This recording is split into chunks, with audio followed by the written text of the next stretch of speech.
Welcome to the very first episode of The Rear Naked Toke with Adrian and Daniel. We also have a very special guest who's going to be with us every episode moving forward here, Mary McCheese, aka Daniel Cormier. That's right. We couldn't get the real Cormier to join us, so we had to compromise here a little bit. So hope you don't mind him. He won't be adding any commentary to any of our episodes here. So, although we did feel it necessary to have him here present because he is Fathead Cormier. That's right. Rude job. So with that, why you gotta be so mean? we are going to take the very first toke of the first episode of Rear Naked Toke, where we'll be talking about UFC 276. That is correct. We had to commemorate the first episode here with a hit. I mean, it's in the name, Rear Naked Toke. So it's a must. And this very first episode Forgive us, Mom. is brought to you by Coastal Sun. This strain is called GMO Garden Cookies.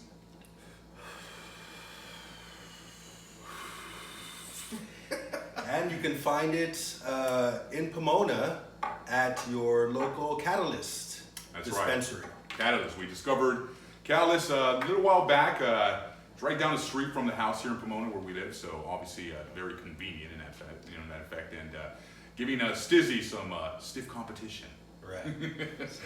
All right, so as Daniel mentioned, we're going to be talking about, of course, here, UFC 276, hence the Uncle Sam hat here. It's going to be, of course, this weekend, July 2nd, Saturday in Las Vegas at the T-Mobile Arena.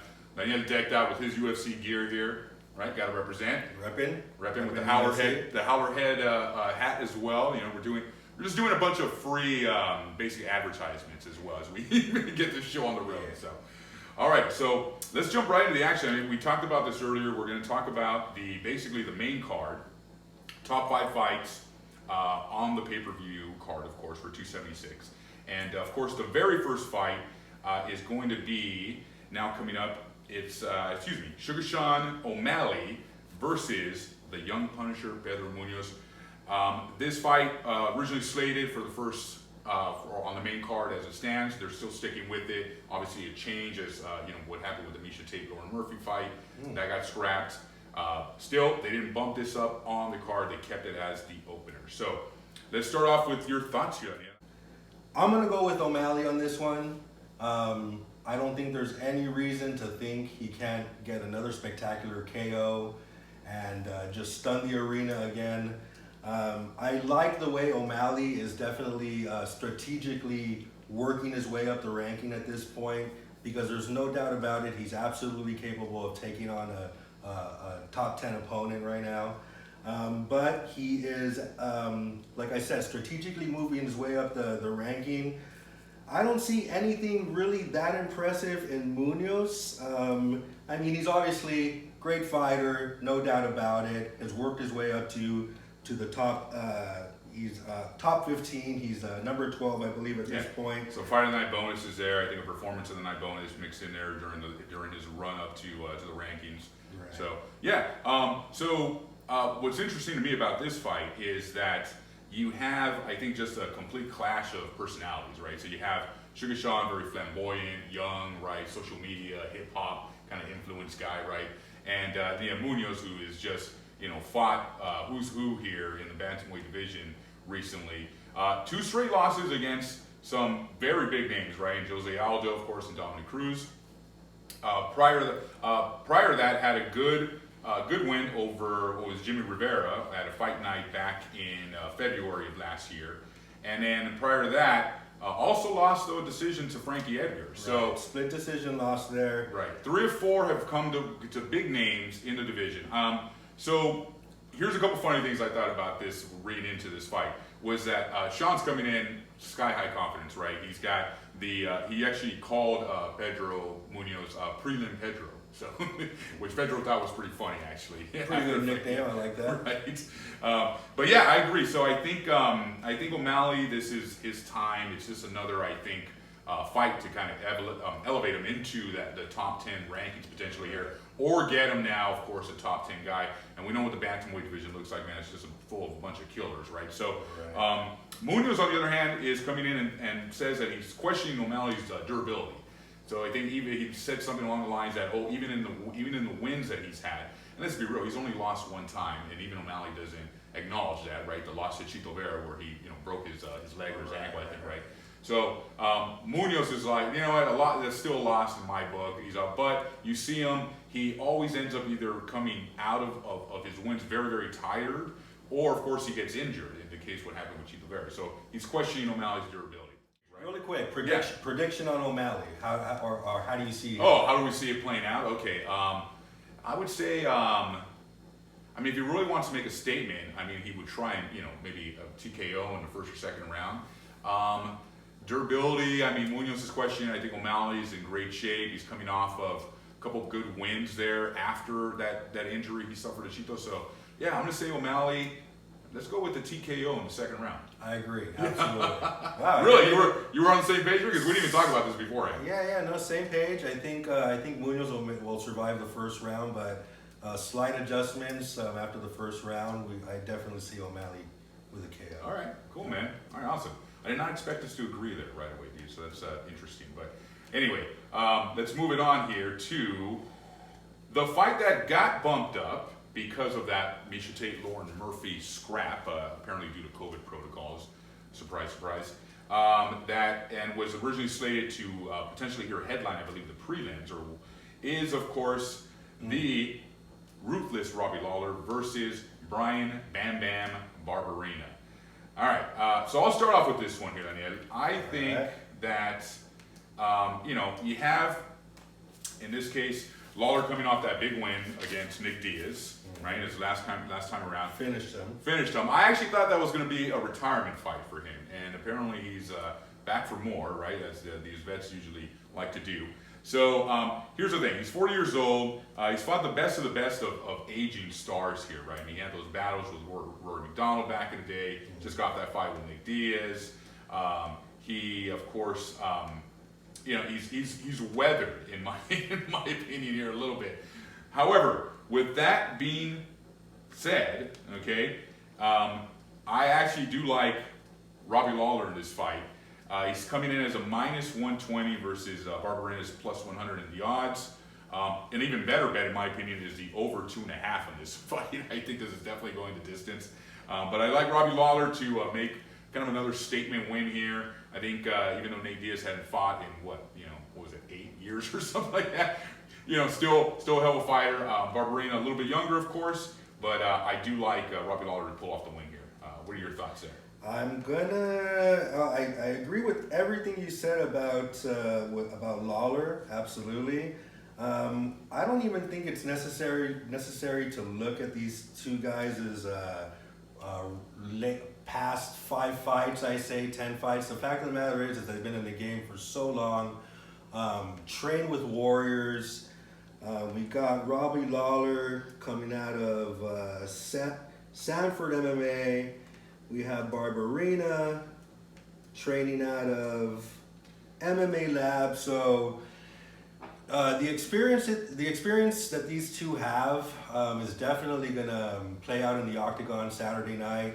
Absolutely going the distance, and I just see Barberena with slight more technical skills that are going to be displayed in the third round. Maybe a takedown here or there. They're going to slug it out for sure, but I see it split decision possibly, but I would say probably unanimous decision win by Barberena. Slight upset, I think, in the odds there, right? Yeah, he's a +100.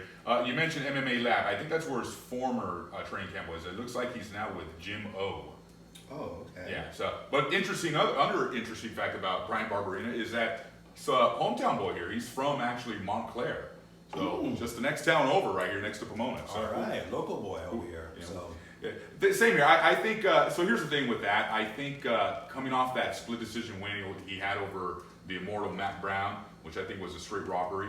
That happened, of course, back at it was earlier in March of this year during the Blades Dawkins fight night, and I just think I think Robbie's just going to come in and just show I think a little bit more of that veteran, the veteran quality of these guys, a little bit more moxie in the ring in the sense of like, hey, he's going to rely on that experience to really Lawler, yes, to pull it off. So all right, cool, man. I'm glad that we disagree here. Disagree on that one? I will say this. Barberena, for what it's worth, has won 3 of his last 4 fights. It's been obviously a little bit more active, it looks like, recently. So I don't know that I wouldn't disagree with your assessment. I just think that Lawler's experience is ultimately going to shine through here in what will be a three-round bout, full on. Right on. All right.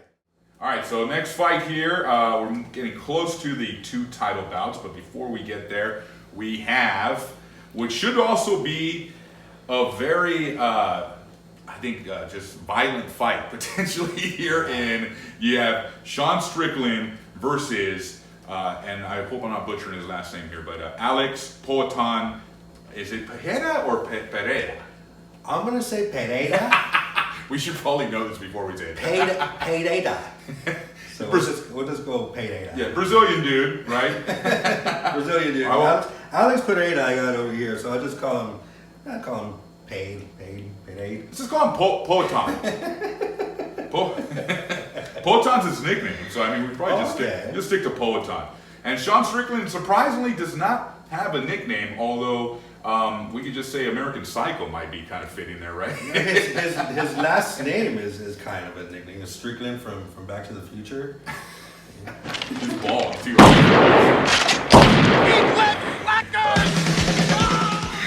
All right, so I'll start with this one. You got Pereira coming in into the UFC. He's 2-0 in the UFC right now. That's right. So impressive knockout in his debut in the UFC. Went the distance with a very tough Bruno Silva, and got the decision winner there as well. So I think we're looking at like you said, a brawl here. Hopefully we'll see a lot of blood because I don't see Sean Strickland backing down from this guy at all. Obviously not backing down, but Strickland has a very strong pace pushing forward and is very relentless. And he just went 5 rounds with Hermanson. Right. So when he was talking to Jack during the 5th round. Right. Split decision win for Strickland there, but nonetheless went 5 rounds with a very tough Hermanson. Was that a split? I thought it was unanimous. I think it was a split decision win. Let me just look it up here really quick. Yeah, well, I'm not 100% sure, bro. I think it might have been unanimous for Strickland, especially the way he was. No, it was a split decision. It was a split. All right. The way he was taunting him in that fight it's what made me think, he must have won that. If I'm not mistaken, a lot of critics were saying that it should have been a unanimous decision. For Sean Strickland. Right. So, yeah, because if you look at the strike count alone in that fight, it was very impressive for Strickland. I mean, he had the numbers were all there for him basically. I mean, look, he had definitely a higher slight percentage when it comes to the total strikes, 161 to Jack's 137. I think it maybe got a little closer there when it came to the significant strikes, where Strickland came in at 153 to over 330 for a 46% clip, and Hermanson had what ended up being a 38.8% clip. Not to mention Jack 0 for 8 on takedowns in that fight. So I agree, man. It should have been a unanimous decision win, I think, for Strickland in that fight. Yeah, definitely. I remember, we tend to drink a lot as well while we're watching these fight nights, so details are extremely fun. Right, and then you add in the fact they were probably smoking throughout the night too, and it's they get foggy there. But here's my take. All right, so Strickland, coming off a big win against Jack, he had that one against Uriah Hall. He beat Jotko, I believe, as well at one point in terms of notable wins there. Christoph, I should say. And so I think Poatan's hanging his hat. Of course, 2 wins in a row in the UFC is no joke, right? Especially in the middleweight division. So you come in there, you get 2 wins. The last one, of course, being pretty decisive over Bruno Silva. I think what the UFC wants to see in this fight happen is Poatan win. Right. So that then if Izzy wins, there's your next title fight for Izzy. Right. Because you're talking about the only guy that's defeated Izzy, twice actually during their glory kickboxing days. One via decision and another one actually via KO. Early in Izzy's career, I think that's what Dana White envisions in terms of being able to build, let's say, or another just standalone main event. You build a card around Izzy and don't, because let's face it, right? The Max Holloway Volk trilogy, which we'll talk about next, is could headline its own pay-per-view, right? So you want to build a pay-per-view card just around Izzy as the primary headliner. What better way to do it than against a guy that's actually beat him and it's twice in his career, right? So, however, I think Sean Strickland has other plans. So he's a much more experienced fighter within the octagon. He is going to, I think, just going to be, we're probably looking at another bloodbath here potentially, unless somehow I think Alex Pereira is able to maybe get in there, maybe submit Sean early on with a takedown or potentially even knockdown. And surprisingly, from an odds standpoint here, Daniel, Strickland and Poatan, they're basically even money. Right. Minus 110. That's what I got here too. I think Pereira's definitely got knockout ability, but Strickland's just aggressiveness and defense. He's gonna have to somewhat employ a little bit of defense on his attacks as well and be able to avoid these shots that Pereira is definitely capable of landing. So Right. it's going to just be a difficult night for Pereira.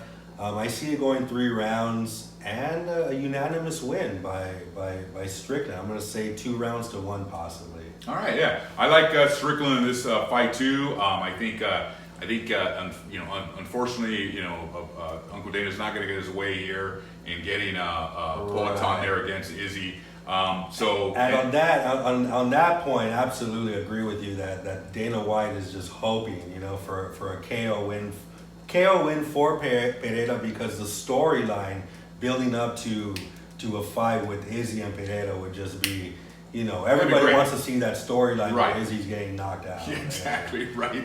But let's not forget, you still have, we still got Whitaker, and then we still have Marvin Vettori still waiting in the wings as well. So I think if Strickland were to win this fight, which we both think he will, that he probably will then get the winner of Whitaker Vettori for then a shot at Izzy in the strap here. And this, of course, we're saying, we'll talk about Izzy at the last part of the Rear Naked Choke here, episode 1. But I think Strickland's gonna pull it off, like we were saying here. I think a decision win sounds about right. All right, we agree right there. All right, Decision win by Strickland. There you go.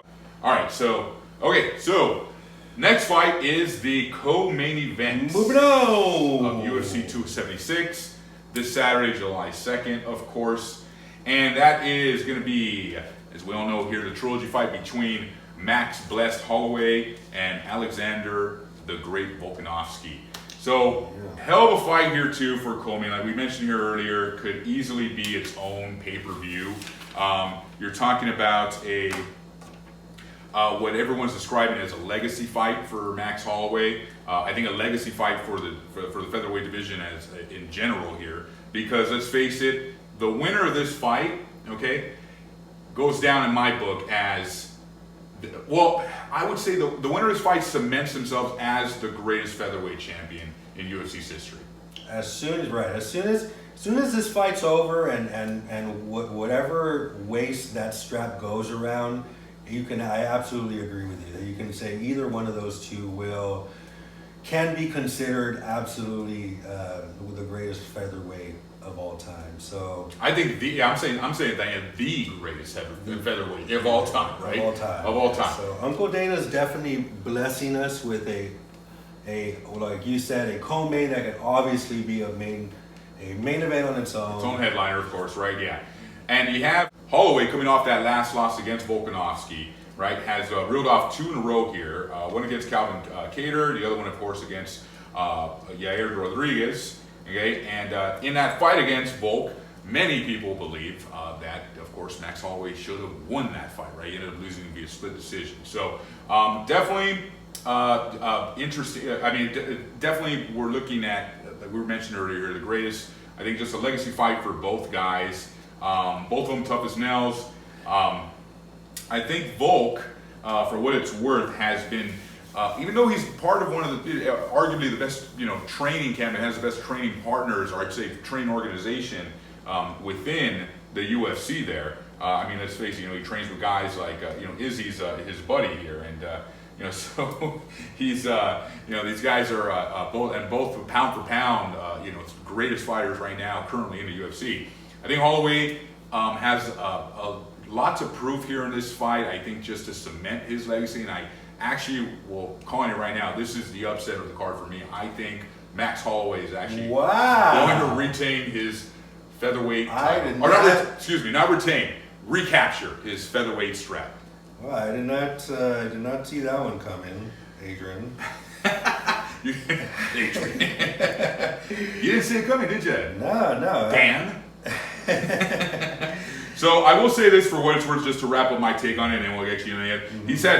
Max has had 4 fights versus 7 of the current top pound for pound fighters in the UFC rankings right now. I should say when it comes to that fighter list, pound for pounds, right? He's had 4 fights versus 7 of those current guys. 10 of his fights have come against current or former UFC champions, dude. So with a pedigree like that, I think he just comes in and plays a very tactical, well thought out game plan and to recapture that strap. For Volk's credit, he's won 21 in a row. 11 of those 21 in a row have been in the UFC, and he's the champion, right? So you gotta beat him. You gotta beat the champion, which Max unfortunately wasn't able to do the last time around. So, but I see it happening this time. What are your thoughts on this, man? Well, I disagree with you on the winner or the outcome of this fight. Obviously, I think Volkanovski, safe to say, has mastered this this striking ability that he has and being able to score points against an opponent. Just fighter's IQ that is just getting better and better every year. It's going to be the most difficult, obviously, fight of Max Holloway's career, I think, because no doubt about it, Max is just improving. I'll say this, I was disappointed to see how busted up he got by Yair Rodriguez. Because you saw that photo of those guys next to each other post-fight where Yair was in the ambulance and they're hugging each other. I mean, Max did not look good. Yair Rodriguez looked bad, but yeah, they've gone through some. He's been through wars, man, and he's gone 50 minutes now with the champion, so they know each other very well. I think it would be definitely one of those fights there where if he loses, he has to start to question now. Okay, where do I go from here, right? And it's the lightweight division, an option there. Last fight he had in the lightweight division, of course, was just a couple years ago, or 3 years ago, excuse me, where he lost to Dustin Poirier, right? So, right. And I think that was for the vacant lightweight strap. That was for the vacant lightweight strap at the time. Right. So, yeah, man, I like Holloway, man. He's coming in as a plus 180 to Volk's minus 210. This to me is going to be the upset of the night for me in terms of the main card. All right, man. Well, I wouldn't be surprised again. Holloway's. If he calls himself the best boxer in the UFC, let's see it Saturday night. Let's see what you can do in an exchange, a technical exchange with Volkanovski, which I think is going to be his best chance at winning this fight. Because if he goes in there, which is, I think everybody was expecting, including Volkanovski, he's expecting the old school Holloway to come in strong, and that's what Volkanovski is good at. He's good at counters, good at getting into the pocket, good at fighting in the pocket. So he wants that phone booth fight. He does, because he's so difficult to handle in there is when that occurs, right? And if he sets him up with those calf kicks again and is able to slow him down, and then of course get in there, like you said, into the pocket with them, it could be a rough outcome for Holloway. But I think this will, without a doubt, be the best fight of the night, though. Let's face it, right? There's so much absolutely fight of the night. Fight of the night. I think there's so much, so much at stake here for both guys, and it's funny. I think it was Khabib came out and actually predicted Volk retaining his title, And he says they quote him as saying that both great fighters, of course, that we're talking about here, but that he sees a little bit more fire. He says in Volk's eyes and in the way he fights and trains. And Holloway snapped back and said that it's all fire. I don't know what he's talking about. Is that because he's got his own cooking show now or something? So no love lost between the two guys. Much respect between them, but you know that they both know how much is at stake here. So yeah, and let's also mention that Khabib also thinks that there shouldn't be any ring girls. Right, yeah. Or that Islam deserves a crack at the title already, too. This is #1 bullshit. Good luck with Eagle FC there, Khabib. Yeah. We're doing fine here at the... We know Mayor McCheese here is rooting for you, so... You guys are buddies, I know that much. Yeah. Not a lot to say, huh? Tonight, Mayor McCheese, huh? Right. I'm all about that cake and chicken. I'm all about that cake and chicken. I'm all about that cake. All right, so let's move on here to, of course, the main event of the evening. And that is, of course, we have the current UFC middleweight champion, Israel, the last style bender, Adesanya, versus Jared, the Killer Gorilla Cannonier.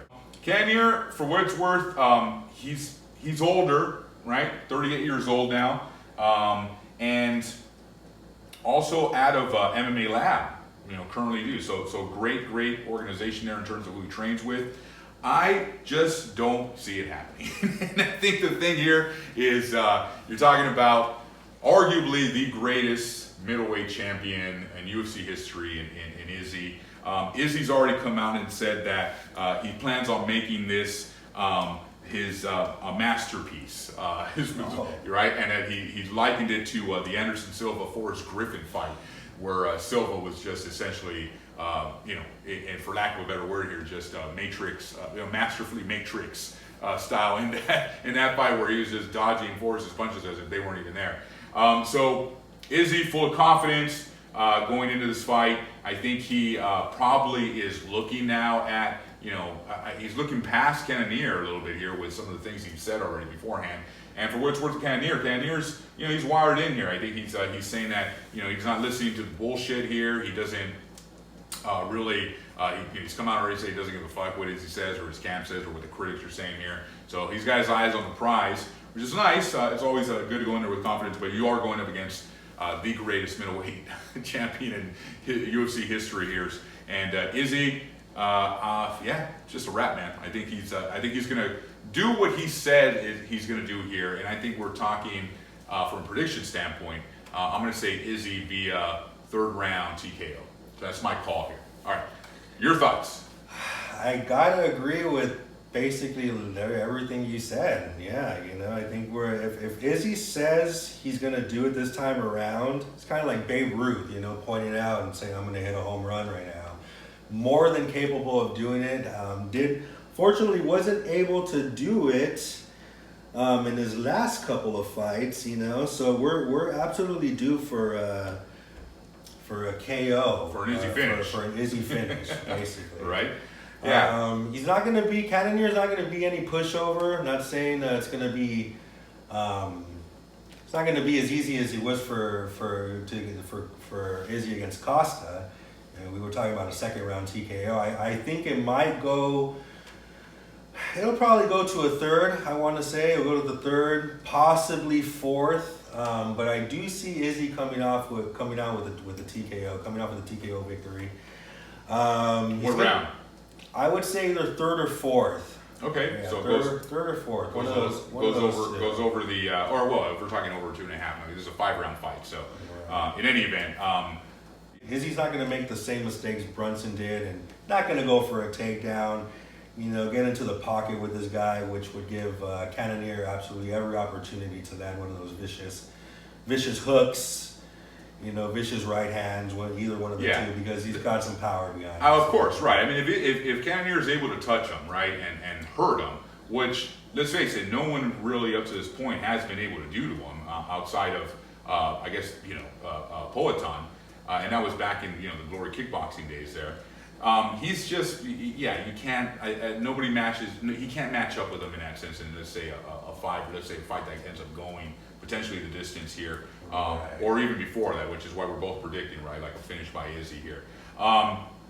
Izzy's only loss in the UFC, of course, came to Jan Blachowicz when he was going against, trying to get that light heavyweight strap and, cement himself as, arguably at that point, the greatest fighter in UFC history potentially, but didn't get it, and even that went the distance, 5 rounds, right? So 5 rounds, moved up 20 pounds and went 5 rounds with Jan. And you were talking about Jan, who did touched him up a little bit, but wasn't maybe able to fully land that Polish power to put him out.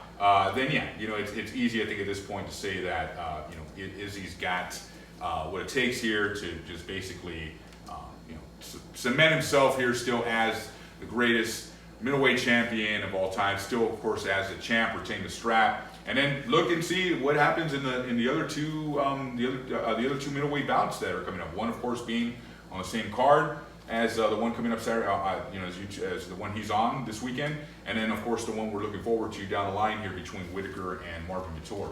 Might be a boring first round. They're going to feel each other out.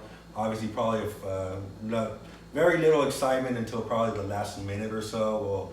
We'll see some action, but expect to see Izzy come out of the second round with his adjustments, and we'll start to see a tag fest at that point. And probably a pretty bloodied up Cannonier. I'm thinking too. All right, right on, man. Yeah, cool. All right, so we did have some differences here, right? I mean, it looks like, of course, the big one being, or two of them actually. I think you picked Brian Barberena for a win. And where I went Robbie Lawler, and then you picked, of course, Volk to retain here, and I picked the blessed one to be able to get his strap back. So, cool, man, we got our picks in, that's good. I think that wraps it up. Our very first episode of Rear Naked Took, where we were covering UFC 276, happening this Saturday night, July 2nd. I'm still feeling the effects off just that one hit there before the show started.